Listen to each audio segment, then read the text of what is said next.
बच्चा, ठीक है ना। तो किडनी से बहुत सारे क्वेश्चन आते हैं, बहुत सारी चीजें पूछी जाती हैं। तो आज हम किडनी को करेंगे मेरे भाई, ठीक है ना। तो प्यारे बच्चों, होप आप बहुत अच्छे होंगे भाई, ठीक है ना। तो यहाँ पे आज का जो टॉपिक का नाम रहेगा अपना, वो रहेगा सर एक्सक्रीटरी सिस्टम, ठीक है ना भाई। एक्सक्रीटरी सिस्टम या किडनी बोल सकते हो, मैं किडनी ही स्टार्ट करवा देता हूँ सीधा यहाँ पे मेरे भाई, ठीक है ना। किडनी ही यहाँ पे हम स्टार्ट कर लेते हैं, ठीक है। चलिए, तो आप सभी को पता है कि हमारे अंदर दो किडनी मेरे बच्चों प्रेजेंट होती हैं। दो ऐसी ऐसी किडनी है हमारे अंदर। एस्किरेटरी सिस्टम किडनी से ही मिलकर बना है मेरे भाई। आगे बात समझ में, हमारे अंदर दो किडनी है। कई बार पेपर में क्वेश्चन आता है कि हमारे अंदर कितनी किडनी होती है, तो हमारे अंदर मेरे बच्चों दो किडनी होती हैं, ठीक है ना। ये देखिए भाई, ये दो, जिसका आकार हम बोल सकते हैं कि सेम आकार का, या आप बोल सकते हो इसको बीज आकार का, ठीक है मेरे भाई। सेम आकार, बीज आकार, आप इसको बोल सकते हो राजमा आकार, ठीक है मेरे भाई। तो ये हमारे पास दो के आगे मेरे बच्चों किडनी आ चुकी हैं, ठीक है ना। और किडनी के बाहर भी एक परत होती है। मैं पहले ही आपको बता दूं, जैसे हृदय के बाहर परत होती है ना, तो जितने भी सॉफ्ट अंग हैं अपने, उन सभी के बाहर एक परत पाई जाती है मेरे भाई, ठीक है ना। उन सभी के बाहर क्या पाई जाएगी, एक परत पाई जाएगी, और इस परत का नाम क्या है मेरे भाई, इस परत का नाम है पेरिटोनियम,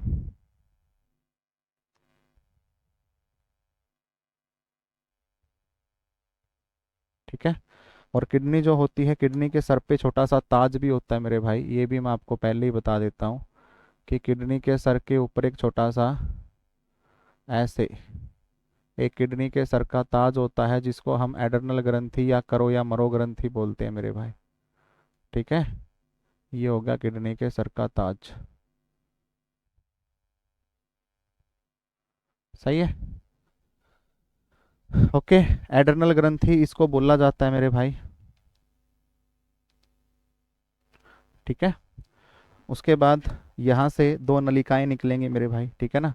ध्यान से देखो, एक नलिका यहाँ से ऐसे निकलती है, ये निकल गई एक नलिका यहाँ से ऐसे, एक नलिका यहाँ से निकलती है मेरे भाई ऐसे, ठीक है ना। और ये नलिका कहाँ पे जाके मिलेंगी भाई, ये जाके मिलती है मेरे बच्चों ब्लैडर के अंदर। तो यहाँ पे होता है हमारा यूरिनरी ब्लैडर, ठीक है ना। ये होता है हमारा ब्लैडर भाई यहाँ पे, ठीक है ना। तो ये ब्लैडर के अंदर जाके मिल जाती हैं, हमारा यूरिन यहाँ पे इकट्ठा हो जाता है भाई। बहुत बार क्वेश्चन आता है यहाँ से कि ब्लैडर जो है वो कितना यूरिन इकट्ठा कर सकता है ना। ये आपको यूरिन थेरेपी और यूरिन के टेस्ट भी एमपीएचडब्ल्यू में बहुत सारे आपने किए होंगे मेरे भाई, ठीक है ना। तो ये है हमारा यूरिनरी ब्लैडर, ठीक है। और ये भी लाइंड होता है भाई, डबल मेम्ब्रेनस होता है। इसके बाहर भी क्या होती है मेरे बच्चों, ये लाइनिंग मेम्ब्रेन होती है। तो ये हो गई इसकी लाइन,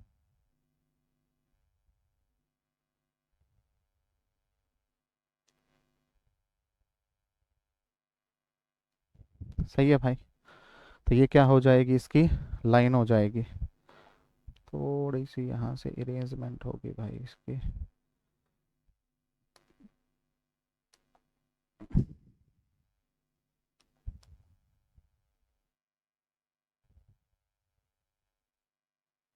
ठीक है मेरा भाई।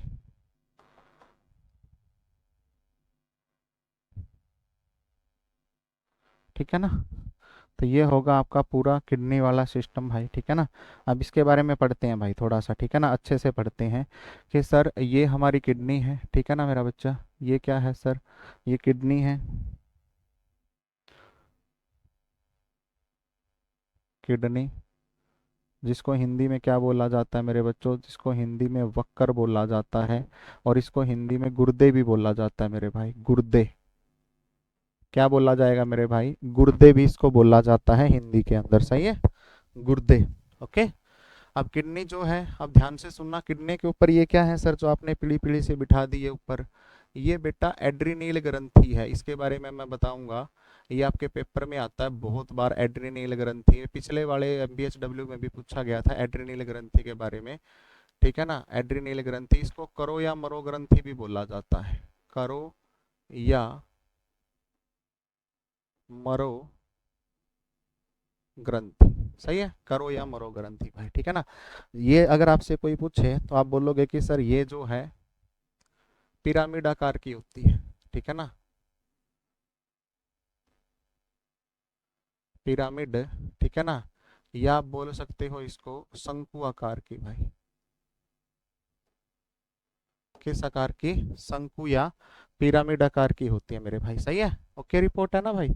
एड्रीनल ग्रंथि, करो या मरो ग्रंथि इसको बोला जाता है, सही है। उसके बाद अगर मैं बात करता हूं, देखो किडनी की क्या पूछी जाएगी आपसे, आपसे पूछा जाएगा कि मेरे बच्चों बताइए किडनी का आकार कैसा है मेरे भाई, ठीक है ना, किडनी का आकार कैसा होता है। तो किडनी का आकार कैसा बताओगे आप प्यारे बच्चों, किडनी का आकार बताओगे या तो सर सेम जैसा होता है, सेम का आकार होता है, या आप बताओगे सर राजमा का आकार होता है, और या आप बताओगे बीन आकार होता है मेरे भाई, कितना कैसा आकार होता है, बीन का आकार होता है। किडनी की shape, shape of the kidney is bean shape, क्या लिखोगे, बीन शेप।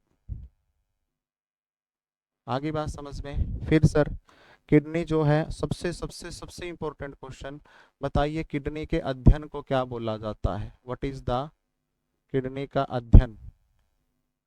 आगे बात समझ में, यानी कि सर जो किडनी का अध्ययन स्टडी होगी उसको हम क्या बोलेंगे प्यारे बच्चों, इसको बोला जाता है नेफ्रोलॉजी, नेफ्रोलॉजी।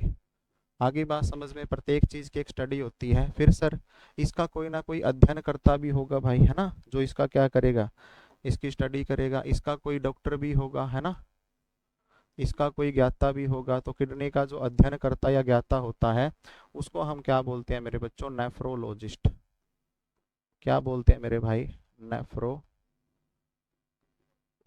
बोलते हैं। आगे बात समझ में। तो ये स्टार कर लेना सर, ये रीजनिंग में भी क्वेश्चन पूछ लेगा आपसे और साइंस में भी पूछ लेगा भाई आपसे कि किडनी की स्टडी क्या होती है और किडनी का ज्ञाता क्या होता है। आगे बात समझ में। उसके बाद मेरे बच्चों में आप अगर आपसे बात करता हूँ तो सर आपके पास एक क्वेश्चन आता है कि सर किडनी काम क्या करती है। तो मेरे बच्चों किडनी के अंदर छोटे छोटे छोटे छोटे छोटे छोटे रोम छिद्र होते हैं भाई, ठीक है ना, छोटे छोटे क्या होंगे मेरे बच्चों, छोटे छोटे रोम छिद्र होते हैं, और इन्हीं रोम छिद्रों को क्या बोला जाता है मेरे बच्चों, ये नेफ्रोन बोलते हैं भाई इनको, नेफ्रोन, ठीक है ना। और ये नेफ्रोन एक किडनी के अंदर, एक गुर्दे के अंदर मेरे बच्चों नोट कर लेना बहुत अच्छे से, एक गुर्दे के अंदर ये जो नेफ्रॉन है ये 10 लाख की संख्या में होते हैं, 10 लाख पर किडनी। यानी कि दो गुर्दे अगर हुए तो दो गुर्दों के अंदर कितने होंगे, दो गुर्दों के अंदर होंगे मेरे बच्चों 20 लाख, ठीक है ना। और 20 लाख बोले तो सर 1 मिलियन एक के अंदर हो गए, और दोनों में पूछे तो 2 मिलियन। स्टार कर लेना इस पॉइंट को भाई, स्टार कर लेना। एक गुर्दे में 1 लाख हो गए, दोनों के अंदर कितने हो जाएंगे मेरे बच्चों, 20 लाख नेफ्रॉन यहाँ पे हो जाएंगे। और अगर मैं बात करता हूँ नेफ्रॉन की, तो नेफ्रॉन में एक क्वेश्चन बड़े अच्छे से लिख लेना, क्या लिखना है आपको, किडनी की संरचनात्मक व कार्यात्मक इकाई भाई, ठीक है ना, किडनी की संरचनात्मक व कार्यात्मक इकाई। आगे बात समझ में। किडनी की संरचनात्मक व कार्यात्मक इकाई है वो नेफ्रॉन है भाई, ठीक है ना। और नेफ्रॉन को ही क्या बोला जाता है ना, ध्यान रखना, इन्हीं को ध्यान से सुना, इन्हीं को प्राकृतिक छलनी बोला जाता है भाई। क्या बोला जाता है, प्राकृतिक छलनी बोला जाता है। क्या बोला जाएगा इसको बेटा, प्राकृतिक छलनी बोला जाता है नेफ्रॉन को। आगे बात समझ में। फिर सर ये जो आपने बताई ये क्या है, ये जो चीज है ये क्या है, इनको बोला जाता है बेटा यूरेटर्स, यूरेटर्स इनको बोलते हैं हिंदी में मूत्र वाहिनियां भाई, मूत्र वाहिनी, ठीक है ना। इनका जो डिस्टेंस होता है लगभग कितना होता है, ये 12 सेंटीमीटर की होती हैं भाई, ठीक है ना। और ये कितनी होती हैं, दो होती हैं, दो ट्यूब्स होती हैं। इनका मेनली काम क्या होता है सर, ये क्या करती हैं, हमारे जो वक्र है, हमारी जो किडनी है, ठीक है ना मेरा भाई। किडनी को किससे जोड़ती है मेरे बच्चों? किडनी को ब्लैडर से जोड़ती है भाई, यूरिनरी ब्लैडर से जोड़ना। ये क्या होगा मेरे भाई इसका काम, किडनी को यूरिनरी ब्लैडर से जोड़ना। तो किडनी को यूरिनरी ब्लैडर से जोड़ने का काम मेरे बच्चों कौन करेगी यहाँ पे? ये करेगी भाई आपकी यूरेटर। और फिर आता है भाई आपका ये यूरिनरी ब्लैडर, ठीक है ना भाई। ये जो संरचना मैंने यहाँ पे बनाई है ये है urinary bladder, urinary bladder. Urinary bladder बोले तो सर इसका नाम है मूत्राशय। क्या नाम है भाई? मूत्राशय इसका नाम है। और इसके अंदर टेम्परेरली क्या होता है भाई, यहाँ पे ना यूरिन कुछ समय के लिए स्टोर होता है मेरे भाई, ठीक है ना। यहाँ पे यूरिन क्या हो जाएगा, कुछ समय के लिए स्टोर, ठीक है ना, ये स्टोर हो जाएगा यहाँ पे। तो यहाँ पे होगा क्या नॉर्मली देखो कि सर यहाँ पे क्या हुआ, किडनी ने जो ब्लड था वो छान दिया, प्योर ब्लड तो रख लिया सर किडनी ने। बाकी जो भी ब्लड इसके अंदर था मतलब यूरिन वगैरह था वो सारा यूरेटर के थ्रू होता हुआ कहाँ पे आ गया, यूरिनरी ब्लैडर के अंदर आ गया। तो इसका मतलब ये क्या है सर, ठीक है ना, ये यूरिन है सर, यहाँ पे क्या है ये यूरिन, ठीक है भाई। ये क्या है, मूत्र है, ठीक है ना। और ये क्या है सर, यूरेथ्रा,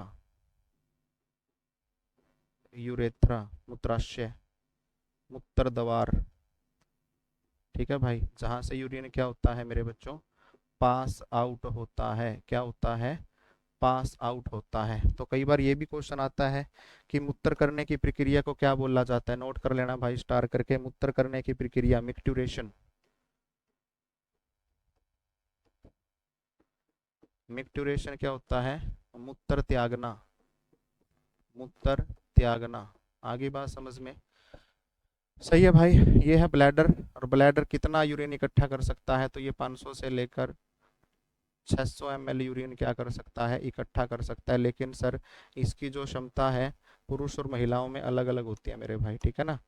पुरुष के अंदर अलग होती है, ठीक है, और महिला के अंदर अलग होती है। अगर मैं पुरुष की बात करूं तो ये 500 ml इकट्ठा कर सकता है, और महिला की बात करूं तो 400 ml इकट्ठा कर सकता है। फिर वो कल वाली बात आएगी सर, क्यों? क्योंकि महिला के सर अंदर क्या है सर, हमारी माता और बहनों के अंदर गर्भाशय दिया गया है मेरे बच्चों, क्या दिया गया है, गर्भाशय।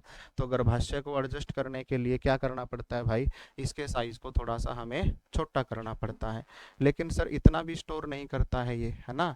अगर मैं बात करूं पुरुषों के अंदर तो पुरुषों के अंदर लगभग 200 ml, और महिलाओं के अंदर अगर मैं बात करूं तो महिलाओं के अंदर 150 ml पे क्या हो जाता है, हमको प्रेशर फील हो जाता है भाई, प्रेशर, ठीक है ना। तो ये प्रेशर फील करने वाला यूरिन है 200 और 150 ml भाई, ठीक है ना।